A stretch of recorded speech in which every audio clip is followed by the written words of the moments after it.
So guys, let's see some numericals from the same topic. कोई अभी तक कोई सवाल अगर आपके जहन में तो please ask me before starting the numericals. कोई चीज कंफ्यूजन, कोई भी चीज, कोई भी अप्रोच समझ में नहीं आ रही हो, please you can ask me right now guys.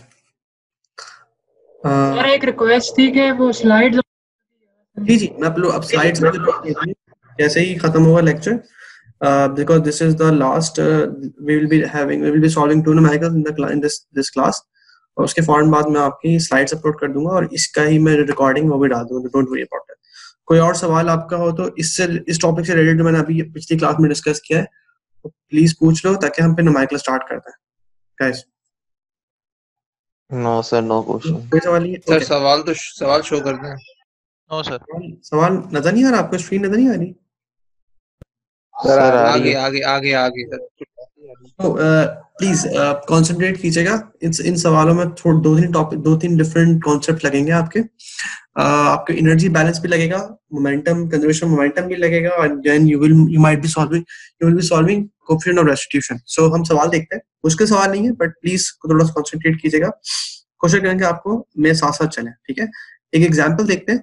A bag A having a weight of 6 pound is released from rest at the position theta equals to 0. एक बैग है जो एक स्ट्रिंग से अटैच हुआ हुआ है और स्ट्रिंग जो है यहाँ हुक से लगी हुई है. जब इस जो थीटा है जब वो 0 है तो विच मीन्स कि वो बैग पॉइंट ए पर है, सॉरी इस पॉइंट के ऊपर जहाँ पे थीटा 0 है, यहाँ से उसको रिलीज किया गया. तो हुआ क्या कि जब नीचे आया ये बैग तभी थीटा 90 बन गया. यहाँ 0 है तो ये पूरा घूम के यहाँ तक 90 बना. After falling to theta equals to 90, it strikes an 18 pound box B. एक बॉक्स है जिससे टकराता है जिसका वेट जो है वो 18 पाउंड है. If the coefficient of restitution between the bag and box is 0.5, इनके दरमियान जो coefficient of restitution है E वो 0.5 है.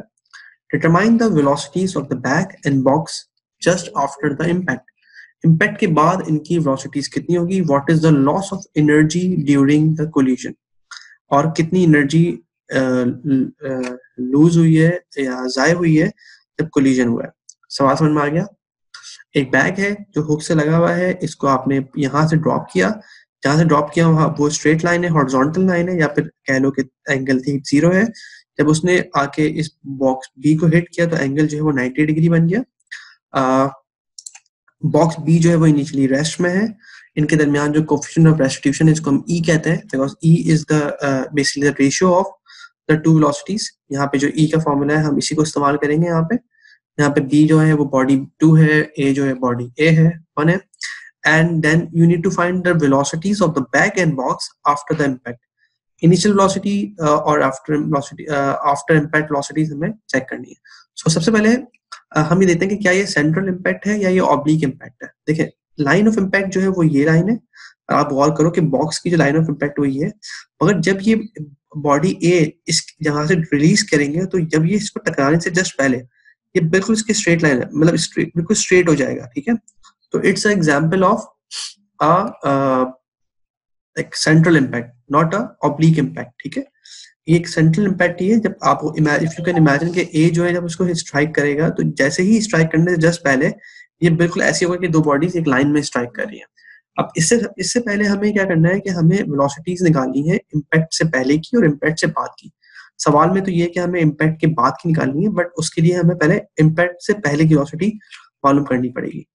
तो अगर हम बात करते हैं बॉडी ए की, बॉडी ए पर हम कंजर्वेशन ऑफ एनर्जी की क्वेश्चन अप्लाई करते हैं कि ए की कंजर्वेशन ऑफ एनर्जी मतलब कि ए को ए पॉइंट इस पॉइंट पे जब थीटा 0 है और जब टकराने से जस्ट पहले उसकी जो उसकी एनर्जी वो कितनी है.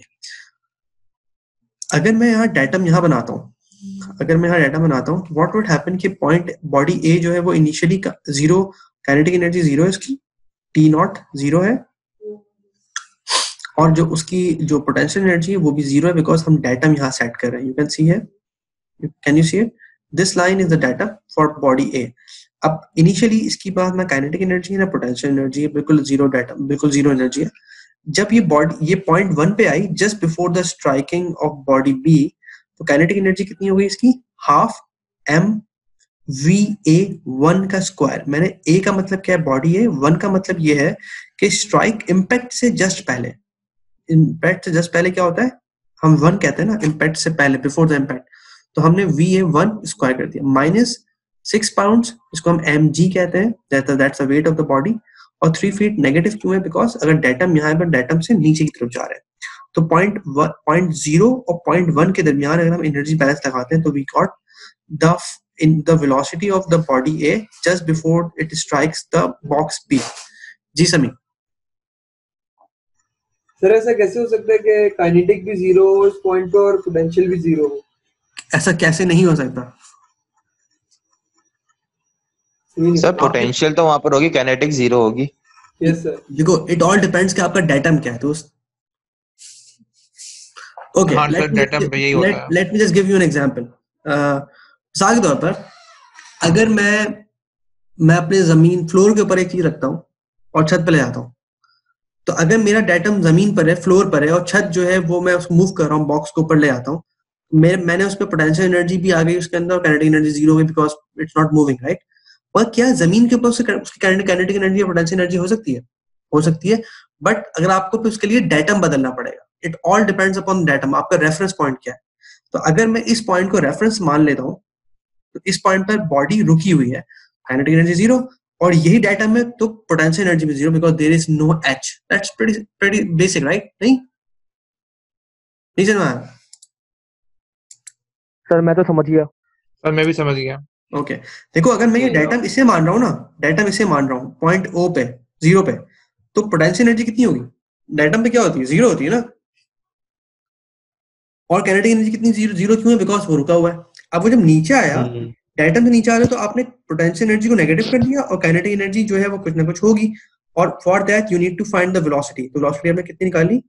13.9 फीट पर सेकंड। ये वो वेलोसिटी है जो बॉडी ए की बॉक्स से टकराने से जस्ट पहले है, मतलब इम्पैक्ट से पहले। मैं फिर रिपीट कर रहा हूँ, जब मैं 1 लिखता हूँ उसका मतलब है before the impact. Okay sir, समझ आ गया। वो पॉइंट आपने 0 ले लिया है। एग्जैक्टली, वो 0 कह दिया। 0 मतलब क्या है? Just like datum point. हमने इम्पैक्ट की बात नहीं कर रहे हैं, हम इम्पैक्ट से पहले की बात कर रहे हैं। बॉडी अभी टकराई नहीं है बॉक्स बी से, ठीक है, अभी टकराना शुरू करेगी। Now let's talk about the impact and conservation of momentum equation. अगर मैं बात करता हूँ, जी बोले सर। आपने कहा ये ए से इन्होंने बैग थ्रो किया है, तो सर ये 3 फीट की साइड पर जो बैग उन्होंने बनाया हुआ है, ये वही बैग है जो बी पर पे टकराएगा? जी यही तो बैग है दोस्त। ये ए जो है, ये बैग एक स्विंग करता हुआ यहाँ पे नीचे आ रहा है। देखो मेरा पॉइंटर कैसा आ रहा है, ये आया नीचे और यहाँ पे स्ट्राइक करेगा, करेक्ट? ठीक है सर। और सर ये 3 फीट के साथ जो बैग बना है वो किधर? यार ये तो देखो, this is like just representation. ये देखो थोड़ा सा ना लाइट हुआ है, तो ये दिखाया ऐसा रहेगा कि इसकी ट्रेजेक्टरी ऐसी है। ये दी आर नॉट 2 बैग्स, ये एक ही बैग है। तो ये दिखाया ऐसा कि ये ए जो है नीचे आ रहा है and then it strike the box B at this point. ये दूसरा बैग नहीं है, this is same bag, right? Correct. Anyways moving further. Sir दूसरी जगह पे 6 LLB को 32.2 से डिवाइड नहीं कराया? क्यों किया यार? मास निकाल, डायरेक्ट वेट है। हाफ mv स्क्वायर होता है ना, वेट होता है, वेट 6 है तो डिवाइड करूंगा ना मैं उसको 32.2 से, ताकि मेरे पास m आ जाए, ठीक है। और इस केस में मैंने mg लिखा हुआ है, तो mg क्या होता है? वेट होता है, तो मैंने उसके ऊपर डिवाइड नहीं करवाया, राइट? mgh होता है ना, डायरेक्ट 6 लिख दिया। नहीं समझ आया? आ गया sir, m equal w divide by g। I guess this is pretty obvious, like थोड़ा सा दिमाग लगाओगे समझ में आ जाएगा, मुश्किल नहीं है। Okay, let's talk about the conservation momentum. Conservation momentum हम दोनों बॉडीज पे लगाते हैं, ठीक है। Let's talk about the initial momentum and final momentum. हम लेफ्ट साइड के ऊपर पॉजिटिव लेते हैं। अब मुझे बताओ कि अगर हम देखते हैं इस फिगर में, तो जो बॉडी ए है वो भी लेफ्ट की तरफ मूव कर रही है, जब ये पर टकराएगी बॉक्स पे, तो इंट्यूशन क्या कहती है कि ये बॉक्स लेफ्ट जाएगा या राइट जाएगा? लेफ्ट, राइट, डेफिनेटली लेफ्ट जाएगा, लेफ्ट तो मूव करेगा। तो हम ये अज्यूम कर लेते हैं कि लेफ्ट की तरफ हम कन्वेंशन हमारी लेफ्ट की तरफ पॉजिटिव है। Make sense? नाउ अब मुझे बताओ कि initial momentum of A and B, हम ये लिखते हैं पहले इक्वेशन की लेफ्ट हैंड साइड। तो एम बी वी बी 1 ये कितना होगा? 0 होगा, because velocity of B initially कितनी है? 0 है। Make sense? रुका हुआ है ना box, but the velocity of A before it strikes the box is VA1 जो कि आपने 13.9 यहाँ से निकाली है, ये आपने यहाँ रिप्लेस कर दी। मास ऑफ ए जो है वो 6.32.2 है, तो ये क्या आ गया? Initial momentum of the system. पूरे सिस्टम का इनिशियल मोमेंटम आ गया। 0 क्यों है? बिकॉज बी रुका हुआ है, ए जो है टकराने से जस्ट पहले उसकी वेलोसिटी 13.9 थी, मास में मल्टीप्लाई कर दिया on the right hand side. अब जब वो टकरा गया तो आपके पास 18 जो है बॉक्स का वेट है divide by 32.2 multiply by velocity of box B. 2 का मतलब है कि after the impact plus the momentum of the A after the impact. तो हमारे पास फाइनल मोमेंटम, फाइनल वेलोसिटीज मौजूद नहीं है। VB2 नहीं पता और VA2 नहीं पता। तो now we have the equation जिसमें 2 वेरिएबल्स हैं। Does it make sense guys? Come on यार, बोलो ना। सर एक बात पूछना सर, VB1 0 इसलिए हुआ क्योंकि उसके बाद टकराने के बाद वो रुक गया, इस वजह से 0 हुआ। नहीं भाई, टकराने के बाद तो पता नहीं ना रुका है नहीं रुका। मैं बात कर रहा हूँ इनिशियली। देखो यार लड़के, बेसिक सी बात है, it's really important to understand the nomenclature. आप अगर जब तक आप बेसिक बात होती है नॉमेनक्लेचर समझ लो कि 1 का मतलब है इम्पैक्ट से पहले, 2 का मतलब है इम्पैक्ट के बाद, A का मतलब है बॉडी A, B का मतलब है body B, right? Make sense? अब यहाँ पे 0 इसलिए है भाई कि B जो है वो मूव नहीं कर रहा इम्पैक्ट से पहले, जब भी इसका मोमेंटम 0 है। और BA जो है वो इम्पैक्ट से पहले भी 13.9 से मूव कर रही थी। तो इसका इनिशियल मोमेंटम कितना हुआ? 6/32.2 जो कि मास है A का, multiplied by the initial velocity of A just before the impact. On the right hand side, now when the body A will strike B, अब A भी मूव कर रही होगी certain final velocity से, जिसको हमने VA2 कह दिया, और बॉक्स भी उल्टे हाथ की तरफ मूव करेगा with certain final velocity VB2, right? तो इस इक्वेशन में कोई मुश्किल बात नहीं है, बस ये मसला ही हुआ। Now you have 2 variables and 1 equation, right? Got it? आई बात समझ में? यस सर, समझ गया। ठीक है, आगे चलते हैं। नाउ अब हमारे पास इक्वेशन है 1, वेरिएबल्स हैं 2, तो वी नीड अनदर इक्वेशन। हमें ये पता है कि coefficient of restitution between the 2 bodies कितना है? 0.5। उसका रिलेशन क्या होता है? VB2 minus VA2 upon VA1 minus VB1। Now अब हमारे पास क्या क्या मौजूद है? VB1 का मतलब क्या है? बॉक्स B का इनिशियल वेलोसिटी जो 0 थी, VA1 बॉडी A की इनिशियल वेलोसिटी जो 13.9 अपने पिछले स्टेप से निकाली थी, और फाइनल वेलोसिटीज दोनों अननोन है। तो यहां से आपके पास एक और इक्वेशन आ गई जो कि क्या बन गई? VA2 minus VB2 minus 6.95। Now we have equation number 2 and we have equation number 1। 2 variables हैं, 2 इक्वेशंस हैं, we can easily solve that. और तो VA2 की वैल्यू आई -1.74 और VB2 की वैल्यू आई 5.21। अब आप और देखो Moin, if I remember correctly, you asked me कि दोनों डायरेक्शन सेम नहीं होंगी। डेफिनेटली मैं यहाँ पे बात समझ में आ रही है कि VA जब टकराया बॉक्स से, तो अब VA टकराने के बाद राइट की तरफ मूव कर रहा है, जब भी उसकी वेलोसिटी -1.74 आ रही है, और VB जो है वो लेफ्ट की तरफ मूव करेगा, और हमने लेफ्ट को पॉजिटिव लिया हुआ है, जब भी वो 5.21। Does it make sense? Okay sir, correct. Now अब हम बात करते हैं लॉस ऑफ एनर्जी की। कितनी एनर्जी लूज की है इन दोनों ने इस पूरे प्रोसेस में? ठीक है, हम बात करते हैं इनिशियल काइनेटिक एनर्जी और फाइनल काइनेटिक एनर्जी का जो डिफरेंस होगा वो एनर्जी लॉस होगा। मतलब सिस्टम की जो फाइनल काइनेटिक एनर्जी है उसमें से अगर मैं इनिशियल काइनेटिक एनर्जी को माइनस कर दूं, तो जो डिफरेंस बचेगा वो लॉस होगा, या वो वर्क डन होगा जो बॉडी ने, या एनर्जी लॉस होगा in the form of heat और साउंड। ठीक है, तो समीशन ऑफ U1 to 2 जो कि लॉस ऑफ एनर्जी है इक्वल्स टू T2। क्या मतलब क्या है? सिस्टम की final kinetic energy minus system की initial kinetic energy. Since kinetic energies are like scalar product, तो फाइनल काइनेटिक एनर्जी क्या होगी? बॉक्स B की वेलोसिटी कितनी है? 5.21, that's a V, half mvB2 square, plus इसकी फाइनल वेलोसिटी कितनी है? 1.74, तो half mvA2 square, minus initially B की वेलोसिटी नहीं थी because it was stationary, so we will be using only the kinetic energy of the the body A, right? To half mvA1 का square. Does it make sense? Sir फिर से एक और shot sir. एक और shot, okay, thank you. देखो एक बात बताओ, सिस्टम की इनिशियल काइनेटिक एनर्जी कितनी है और फाइनल काइनेटिक एनर्जी कितनी है, ये हम निकालना चाह रहे हैं। ठीक है, फाइनल काइनेटिक एनर्जी क्या होगी कि जब टकराने के बाद B भी मूव कर रहा है और A भी मूव कर रहा है। ठीक है, तो सिंपल सी बात क्या है कि फाइनल काइनेटिक एनर्जी किसे निकलेगी? Half mv square, right? यहाँ पे मास होगा दोनों बॉडीज का और वेलोसिटी होगी दोनों बॉडीज की आफ्टर इम्पैक्ट। अब आफ्टर इम्पैक्ट जो है वो 2 होती है, A का मतलब बॉडी A, B का मतलब बॉडी B, राइट? तो जो शुरू की दो टर्म्स लिखी हुई हैं ये टोटल काइनेटिक एनर्जी है आफ्टर द इम्पैक्ट, T2, ठीक ठीक है, माइनस T1 कैसे निकलेगा? बिफोर इम्पैक्ट B मूव नहीं कर रही थी, no kinetic energy, A was moving with velocity, that velocity was 13.9, तो हाफ mv A का square but before impact. Does it make sense? Yes sir ठीक है, तो we have the sum of total kinetic energy before and after impact. आपने का difference लिया तो you got minus 10.1 and this is the energy जो के in elastic deformation, मतलब वो डिफॉर्मेशन जो कि इस बॉडी इन दोनों प्रोड्यूस हुई है डब्बे में या फिर आपके सैक के अंदर जो बॉडी ए है, और दैट इज नॉन इलास्टिक, मतलब वो जो डिफॉर्मेशन है वो अब रिकवर नहीं हो सकती। करेक्ट? एनर्जी जो है जाया हो गई, एनर्जी डिस्ट्रॉय नहीं हुई बट एनर्जी कहीं डिसिपेट हो गई। Correct? And the dissipation is not our subject. वो कैसे dissipate हुई, that's another altogether a whole different subject. जब हम बात करते हैं कि deformation कैसे हुई, that's solid mechanics of materials too, right? तो वो हम बाद में डिस्कस, मगर यहाँ पर पॉइंट ये है जब एनर्जी कोई का लॉस हुआ है तो एनर्जी कैसे लॉस हो सकती है कि भाई जब बॉडी में डिफॉर्मेशन आई है तो उसके वो एनर्जी जो है वो बॉडी को डिफॉर्म होने में इस्तेमाल हो गई, कुछ हीट जनरेट हुई, कुछ साउंड वेव्स क्रिएट हुई, तो वो तमाम एनर्जी जो है वो 10.1 के अंदर आ रही है। We are not getting into the details of दो that energy that is being lost during the collision. तो जो इम्पैक्ट हुआ उसमें जो एनर्जी इस्तेमाल हुई है, जाया हुई है, वो बहुत वो होता है मॉलिक्यूलर स्ट्रक्चर बदल रहा हो, उसकी शेप को डिफॉर्म कर दिया उसने, कुछ हीट जनरेट की, उसने साउंड प्रोड्यूस किया, तो वो तमाम एनर्जी वहां डिस्ट्रीब्यूट लॉस हुई। Correct? All clear?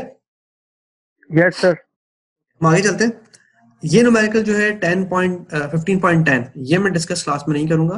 This is your homework to understand कि मैं स्लाइड्स में डाला हुआ है ये, but I will not be solving it, I will not be discussing in the class. Please go through it by yourself, थोड़ा दिमाग लगाओ, बट इसको मैं अपनी हेल्प सेशन में डिस्कस नहीं करूंगा।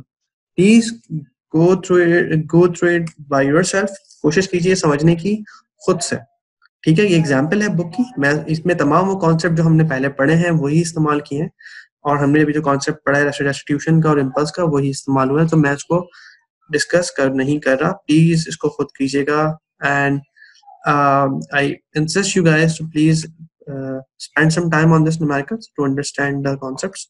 So we will be discussing another numerical, which is the problem.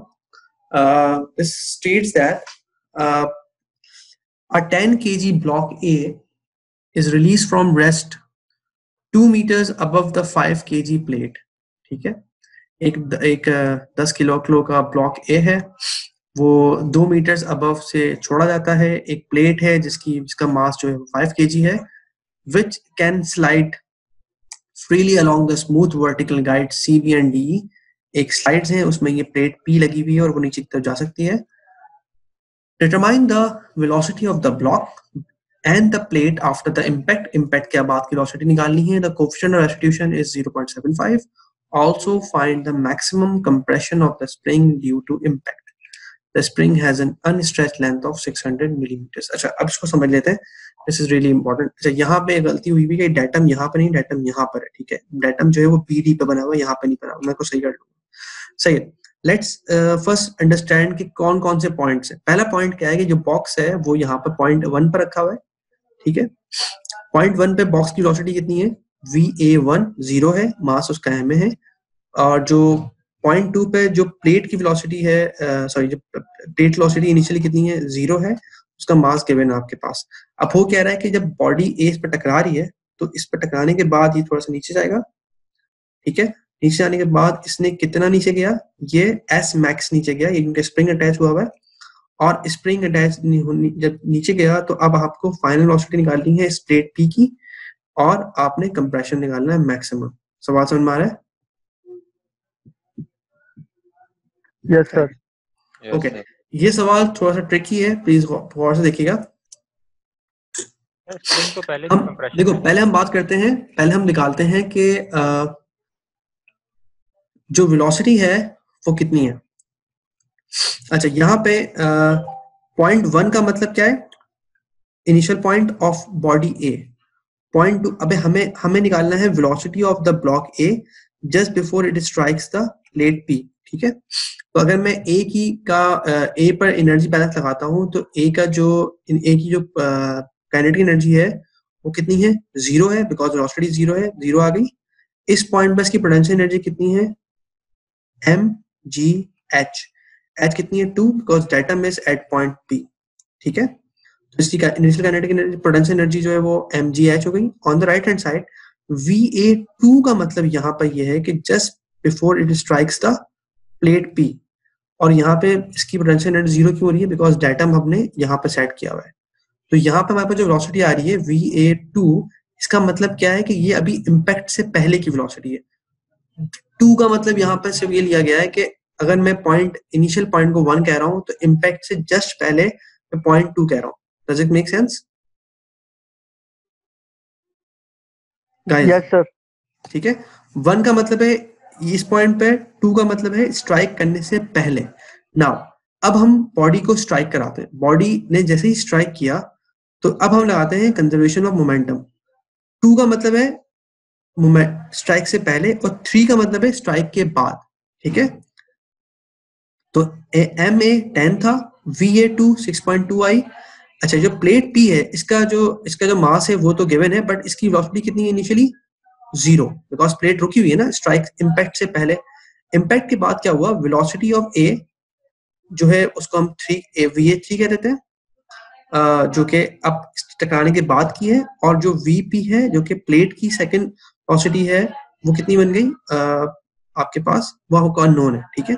Now this is again we have equation and 2 variables. Now we will be using the coefficient of restitution equation. We have restitution which is 0.75, plate की final velocity minus block की final velocity divided by block की final initial velocity minus plate की initial velocity. तो plate की initial velocity जो है वो 0 है, block की initial velocity 6.24 है। टकराने से पहले की बात कर रहा हूँ, प्लीज डो नॉट कंफ्यूज 2। देखो यहाँ पे 1 का मतलब क्या है, इनिशियल हाइट पे, 2 का मतलब है टकराने से पहले, मतलब before the impact, and 3 is basically after the impact, ठीक है भाई। तो कंफ्यूज मत होइएगा, यहाँ पे होइएगा कंफ्यूज मत हो यहाँ पे कि 2 is before impact, 3 is after impact, and 1 मतलब कि जब ये वो ऊपर से गिर रहा है, ठीक है। तो रेस्टिट्यूशन वाली जो इक्वेशन हम लगाते हैं वो इम्पैक्ट के बिफोर एंड आफ्टर लगाते हैं, ठीक है। तो यहाँ 3 का मतलब है आफ्टर इम्पैक्ट एंड 2 का मतलब है बिफोर इम्पैक्ट। तो इस इक्वेशन में, ये इक्वेशन काफी सिंपल है। अब इस इक्वेशन में और इस इक्वेशन में 2 वेरिएबल्स हैं, 2 अननोन है।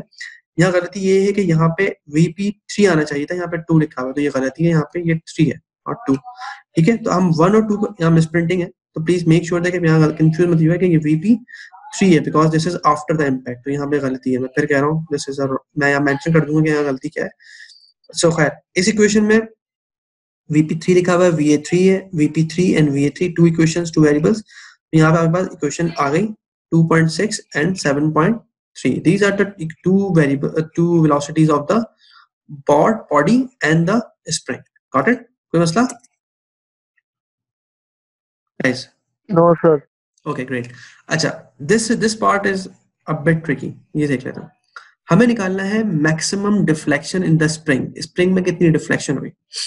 तो पहले हम ये बात देखते हैं कि अगर मैं सिर्फ स्प्रिंग की बात करता हूँ तो स्प्रिंग या जो प्लेट है, प्लेट ही स्प्रिंग को नीचे दबा रही है, तो हम इस पर कंजर्वेशन ऑफ एनर्जी का प्रिंसिपल अप्लाई करते हैं।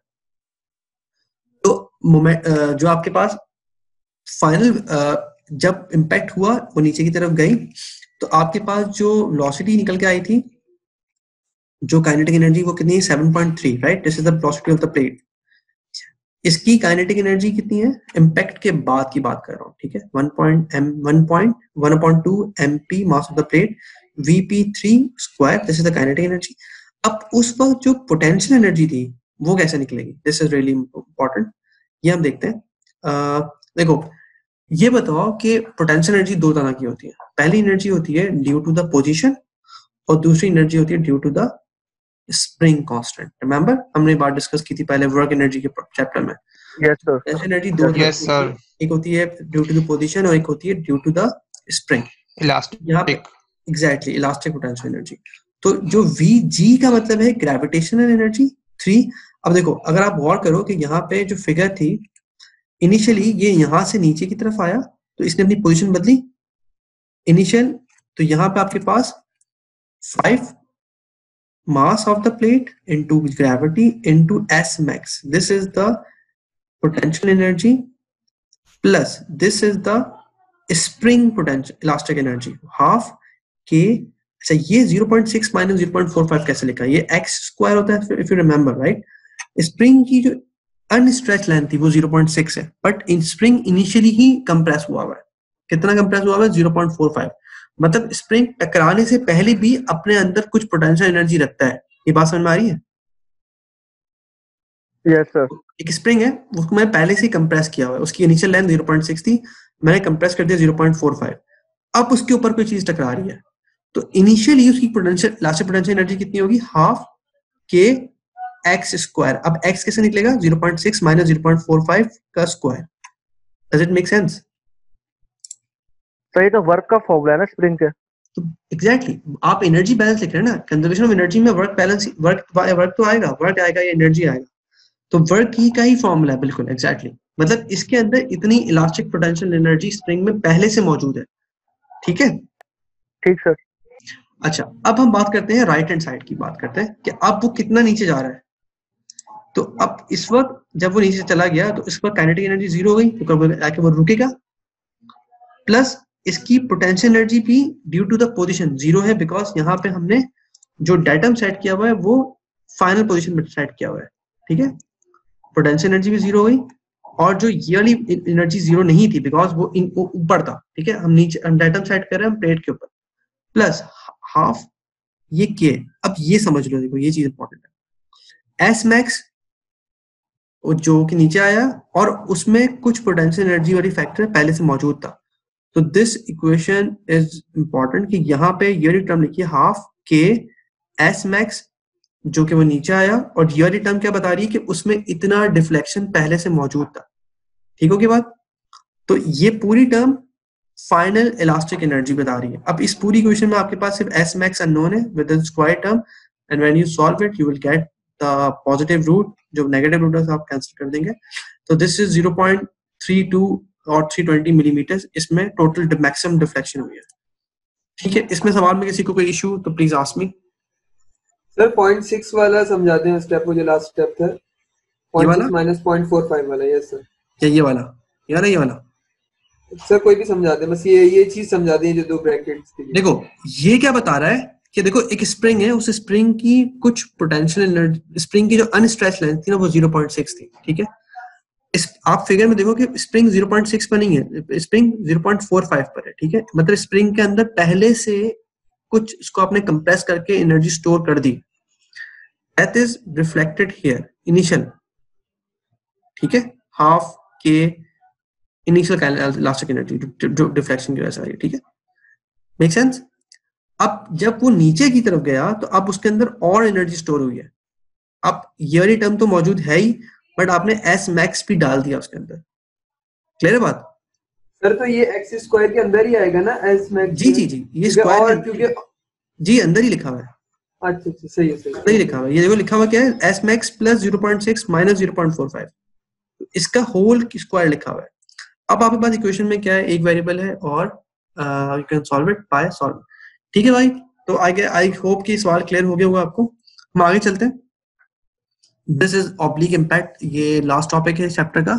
इसके हम न्यूमेरिकल्स नहीं करेंगे बिकॉज इसमें खास बात हमें बात डिस्कस कर चुके हैं. Because when the two bodies collide with each other at certain angle θ1 and the b is coming at φ1. अब टकराने के बाद इनकी वेलोसिटी में भी तब्दीली आएगी और इनके एंगल में भी तब्दीली आएगी. मतलब ये डिफरेंट एंगल के ऊपर मूव करेंगे. मतलब θ1 पे आ रहा था θ2 पे चला जाएगा और φ1 से φ2 हो जाएगा. इसका मतलब ये है कि ऑब्लिक इम्पैक्ट में हमारे पास वेरिएबल va2 और vb2 नहीं होता, बल्कि हमारे पास φ2 और θ2 भी वेरिएबल्स होते हैं. आपकी क्वेश्चन और कॉम्प्लिकेट हो जाती है. या फिर हम ये कर सकते हैं कि हम इसके आफ्टर द इम्पैक्ट हम वेलोसिटीज के भी कंपोनेंट्स निकालते हैं कि वेलोसिटी के कंपोनेंट्स क्या हैं, ताकि हम उसकी डायरेक्शन का सेंस ले सकें. तो this is just a like overview of the oblique impact. We will not be solving any numericals from this topic. So this is like the problem here. We have more variables and we need to identify the direction of the velocity after the impact. हमें उसका angle भी निकालना पड़ता है, जबकि हमने भी जो प्रॉब्लम्स की हैं उसमें हमने कहीं एंगल नहीं निकाला, बिकॉज सेंट्रल इम्पैक्ट था, एक लाइन में इम्पैक्ट हुआ था, कोई एंगल नहीं बन रहा था, स्ट्रेट प्रॉब्लम्स थे। इसमें डिफरेंस समझ में आया क्या कि डिफरेंस क्या है? So we are not discussing it because this is rather a bit complicated, so this is enough for chapter number 15. So here chapter number 15 ends and I hope कि आपको chapter number 15 तक जो particle dynamics है वो काफी हद तक समझ में आ गई होगी. It all takes practice and practice. chapter 15 हम यहाँ खत्म कर रहे हैं and the first part of your course is finished now. तो from next class हम chapter number 16 start करेंगे. किसी कोई सवाल हो तो मुझसे पूछ सकता है आज के लेक्चर के हवाले से, otherwise we can finish the lecture and I will be uploading this videos on LMS और मैं आज ही आपकी स्लाइड्स भी अपलोड कर दूंगा. तो कोई सवाल? सर कितने चैप्टर बाकी हैं इसके बाद? कोर्स के हिसाब से 4 चैप्टर बाकी हैं. जो हमने पढ़ा है ये फिर पढ़ना है बट रिजिड बॉडी के लिए, मगर देखें कितना होता है. अभी 4 चैप्टर और बाकी हैं सर कोर्स के हिसाब से? मतलब कोर्स के हिसाब से 4 चैप्टर बाकी हैं, बट 4 चैप्टर नहीं हो पाएंगे, ऑब्वियसली बात है, मुश्किल है. बट लेट्स सी हम कितना कवर कर सकते हैं. अच्छा सर एक बात है, अगर हम यानी कि हम फेस टू फेस क्लास ले रहे होते तब हम 4 चैप्टर कंप्लीट कर देते यानी कि? नहीं, शायद नहीं हो पाता.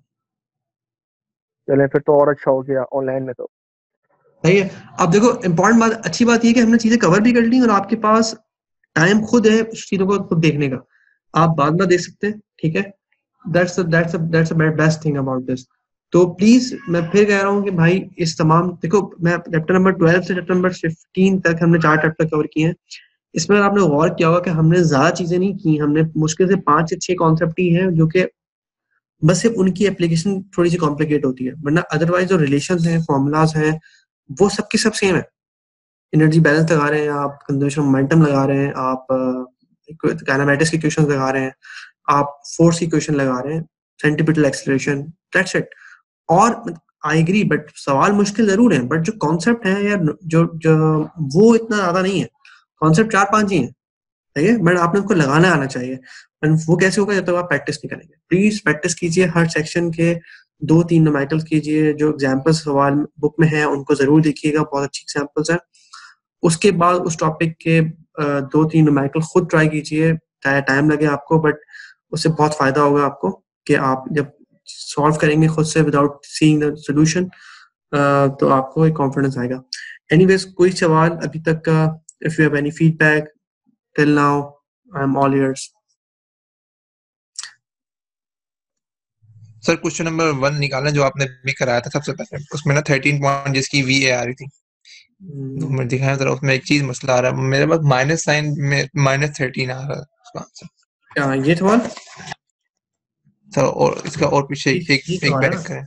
ये 13.9 ये है तुम्हारा तुम्हारा सर ये मेरे पास माइनस में पता नहीं, मैं आज पता नहीं सर 13 ही आ रही है मगर माइनस में आ रही है, गलती की होगी मैंने शायद. चेक कर लो. ये 6 के साथ माइनस साइन, जो 6 के साथ माइनस साइन जो आ रहा है ये सर ये डेटम से नीचे इस वजह से आ रहा है ना? जी बिल्कुल ऐसे. डेटम यहाँ सेट हुआ हुआ है ना, तो आप नीचे जा रहे हैं नेगेटिव. ठीक है गाइस, कोई सवाल नहीं है तो we can end the session.